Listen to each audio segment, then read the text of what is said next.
Hello and welcome back to the channel. Time to learn about squares and cubes. So what is a square and a square root? Let's say we take square of one square that can be written as 1 into 1 is equal to 1.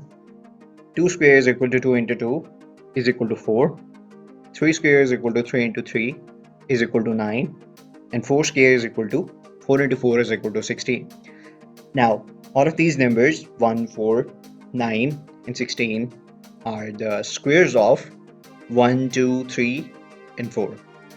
Conversely, we can say that 1, 2, 3 and 4 are the square roots of 1, 4, 9 and 16 respectively.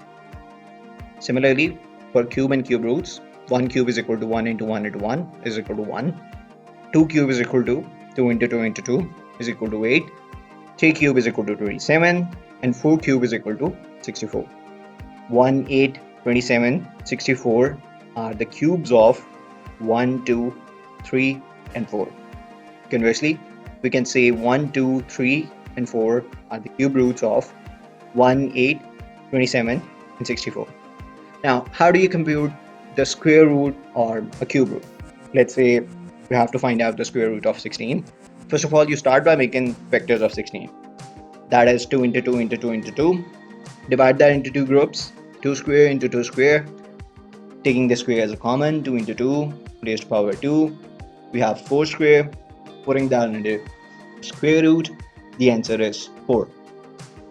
Similarly, for a cube root of 512, you start by making factors of 512 using the division method. I've already made the factors and I've already categorized them accordingly.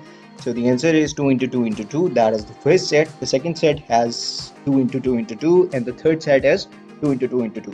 So we can write that as 2 cube into 2 cube into 2 cube. Taking the cube as common, 2 into 2 into 2 raised to power 3. We have 8 raised to power 3. Putting that in the cube root, the answer is 8.